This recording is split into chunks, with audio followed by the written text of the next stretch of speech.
अस्सलाम वालेकुम, welcome to my channel. कैसे हैं आप सब लोग। सर्दियां तो बड़ी ज़बरदस्त हो रही है, तो उस सर्दियों से बचने के लिए चलिए आज बनाते हैं ज़बरदस्त से गोंद के लड्डू की रेसिपी। बच्चों को भी बहुत पसंद आते हैं, मेरी बेटी को तो बहुत पसंद आए थे। वो बोल रही थी बहुत टेस्टी रेसिपी, एक बार ज़रूर ट्राई करना। वीडियो अच्छा लगता है तो चैनल को भी ज़रूर सब्सक्राइब करना, ये वो बोल रही थी। मैंने उसका ऑडियो नहीं डाला था, म्यूट कर दिया था।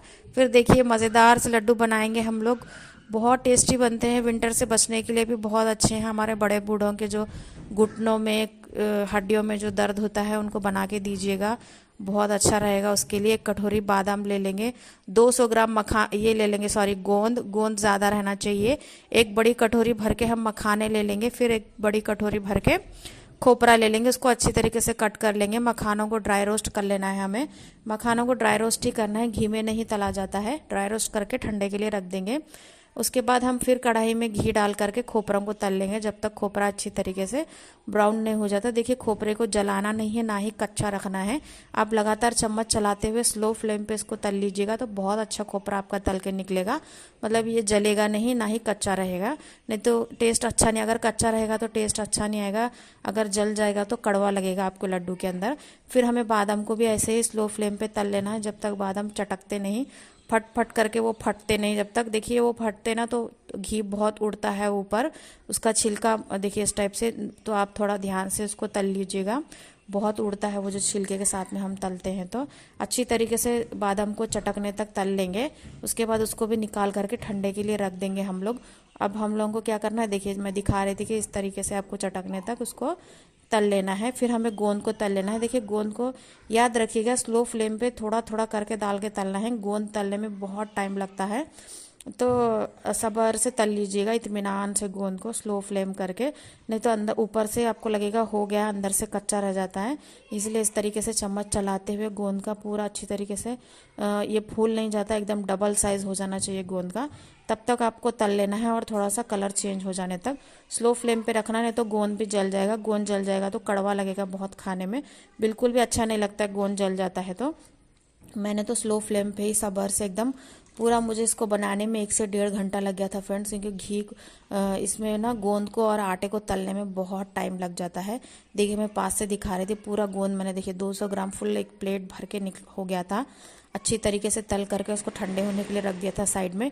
फिर उसी कढ़ाई को थोड़ा सा अच्छी तरीके से धो लिया था मैंने, गोंद तलने के बाद कढ़ाई काली हो गई थी, तो फिर धो करके वही कढ़ाई में मैं आटा डाल दी थी। गेहूं का आटा है, 3 कटोरी आटा लेना है हमें, घी डाल लेना है अपने हिसाब से। फिर 3 कटोरी आटा, क्योंकि हमें उसका मेजरमेंट कर लेंगे हम गुड़ का, उसके हिसाब से गुड़ या शक्कर जो भी आपको पसंद हो, या फिर जैगरी पाउडर, उसी हिसाब से हमें डालना रहता है बोल करके।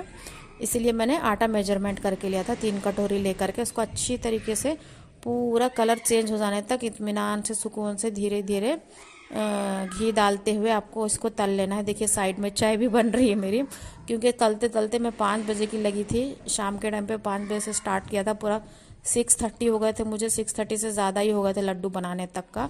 पूरा ड्राई फ्रूट्स वगैरह पीस के करके, मैंने बोला ना जैसे कि आटे के लिए और गोंद के लिए बहुत टाइम लगता है, तो स्लो फ्लेम पे ये दोनों चीज़ें आपको बनाना है, तो टाइम तो बहुत लगेगा। बड़े चम्मच से थोड़ा सा आटा गिर रहा था, तो मैं दोबारा चम्मच छोटा लेकर के उसको घुमा रही थी। आटे के पास ही आपको खड़े रहना है, आटे के पास से हिलना नहीं है, नहीं तो आटा नीचे से जल जाता है। वहीं पे खड़े रह करके आपको चम्मच चलाते हुए हर एक 2-2 सेकंड में आपको चम्मच चलाना है, नहीं तो आटा नीचे से जल जाएगा। कुछ कुछ देखिए कच्चा रह जाता है, ऐसी गांठें, उसको फोड़ करके अच्छी तरीके से आपको तल लेना है, नहीं तो आटा कच्चा रहेगा लड्डू में तो अच्छा नहीं रहेगा और पेट में भी दर्द कर सकता है। तो इसीलिए सोंधा भी लगेगा अच्छी तरीके से आप तल लोगे तो। इस तरीके से एक हैवी बर्तन, ये जो कूटने वाला आता है ना हमाम दस्ता, उससे मैंने इसको क्रश कर लिया था पूरे गोंद को। आप चाहो तो लोटे से भी कर सकते हो, या फिर कटोरी से भी आप उसको क्रश कर सकते हो। फिर मैंने मिक्सर जार में डाल करके मखाने पहले पीस लिए थे, उसके बाद बादाम और खोपरे को पीस ली थी। अगर आप गोंद पीसने जाओगे ना तो पूरा पानी जैसा बन जाएगा, उससे अच्छा है कि आप उसको क्रश ही कर ले। थोड़ी सी मेहनत लगेगी क्रश करने में, लेकिन हो जाता है वो। हैवी बर्तन लेना तो उससे जल्दी क्रश हो जाएगा। देखिए इस टाइप से मुझे 5 से 10 मिनट लगे थे इसको क्रश करने में। और ये जब थोड़ा थोड़ा चंक्स रहते हैं ना, खाते हैं ना हम लड्डू, तो बहुत टेस्टी लगता है। हमारे घर में तो आधे ख़त्म भी हो चुके हैं, ये रेसिपी आने तक आधे ख़त्म हो चुके हैं फ्रेंड्स। तो इसको अच्छी तरीके से मैंने गोंद को क्रश कर लिया था, क्योंकि ना फिर वीडियो शूट करो, फिर एडिटिंग करो, वॉइस ओवर करो, तो इसमें टाइम जाता है। मैं ज़्यादा से ज़्यादा ट्राई करी थी कि विंटर जल्दी से जल्दी मैं इस रेसिपी को अपलोड कर दूँ यूट्यूब पे। मेरे सब्सक्राइबर ये रेसिपी देख करके ठंडियाँ ख़त्म होने से पहले बना करके अपने बड़े बुजुर्गों को और ख़ुद भी, और जो नई माएँ होती हैं डिलीवरी जिनकी होती है जचाएँ, उनको भी दे सकते हैं। अच्छी तरीके से हम आटे को और ड्राई फ्रूट्स को मिक्स कर लेंगे। थोड़ा सा इलायची पाउडर भी डाल देंगे। आपके पास जायफल और फिर जो सूखी हुई क्या बोलते हैं अदरक आती है ना, उसको भी आप पाउडर बना के डाल सकते हो। वो गर्म रहता है, जच्चा के लिए तो बहुत अच्छा रहता है। 2 या 1 कटोरी घी लेकर के उसमें गुड़ मेल्ट कर लेंगे। देखिए इसमें घी बहुत जाता है तो आपको घी तो अच्छा रखना पड़ेगा, कम से कम 1 kg घी लग जाएगा इसमें। फिर गुड़ को अच्छी तरीके से मेल्ट होने तक हमें पका लेना है। गुड़ को बारीक बारीक करके डालिएगा। देखिए ये मैं इलायची पाउडर डाल रही थी। सौंठ का पाउडर बोलते हैं ना, सौंठ का पाउडर उसी को बोलते हैं जो सूखी वाली अदरक आती है ना, उसको थोड़ा सा पीस करके डाल दीजिएगा, गरम रहेगा। फिर थोड़ा सा जायफल को क्रश करके उसको भी डाल दीजिएगा। पूरा जायफल नहीं डालना है, नहीं तो बहुत ज़्यादा गर्म हो जाएगा। फिर अच्छी तरीके से गुड़ मेल्ट हो जाने तक थोड़ी देर तक हम इसको पका लेंगे। मैंने दोनों चीज़ें भी नहीं डाली थी फ्रेंड्स, क्योंकि मैं ऐसे ही बना रही थी तो मैं सोची ज़्यादा गर्म हो जाएगा, क्योंकि मुझे ज़्यादा गर्मी होती है पेट में, तो मैं इसलिए नहीं डाली थी। आप चाहो तो डाल लेना अगर आप लोगों को सूट करता है तो। अच्छी तरीके से गुड़ को मेल्ट कर लेना है। जब तक इसका थोड़ी तरीके से मतलब ऐसे बबल्स नहीं आते, झाग नहीं आता, तब तक गुड़ को पका लेना है। और थोड़ी देर पका लेंगे हम लोग। बस अब हमारा गुड़ रेडी हो गया। देखिए इस टाइप से झाग आने लगा है ना, बस रेडी हो गया है। बस ये जैसे मैं चम्मच से दिखा रही थी कि अभी झाग आ रहा है। ज़रूर ट्राई कीजिएगा। लड्डू ये बहुत हेल्दी होते हैं, बच्चों को भी बहुत पसंद आते हैं। मेरी तो बेटी खा रही है। मैं ये नहीं बोलूँगी कि आजकल के बच्चे नहीं खाते हैं। हम लोग थोड़ा अच्छे से बना करके देंगे तो बच्चे भी ज़रूर खाएंगे। हमें थोड़ी मेहनत करनी पड़ती है, लेकिन खा लेते हैं बच्चे। मेरी तो बेटी खा रही है। फिर अच्छी तरीके से हम गुड़ में सारी चीज़ों को मिक्स कर लेंगे, आटे को और ड्राई फ्रूट्स को। अच्छी तरीके से हमें मिक्स कर लेना है। गुड़ को ठंडा होने नहीं देना है, तभी हमें अच्छी तरीके से इसको मिक्स कर लेना है। बड़े चम्मच से मैं जल्दी जल्दी मिक्स कर रही थी। बस थोड़ी देर और मिक्स करना है, जहाँ जहाँ का छूट गया है पूरा। देखिए इस टाइप से आपको अच्छी तरीके से मिक्स कर लेना है। बहुत ही हेल्दी होते हैं, बहुत ही टेस्टी होते हैं, तो आप ज़रूर ट्राई कीजिएगा। खाने में भी बहुत स्वादिष्ट लगते हैं, एकदम सोंधे सोंधे।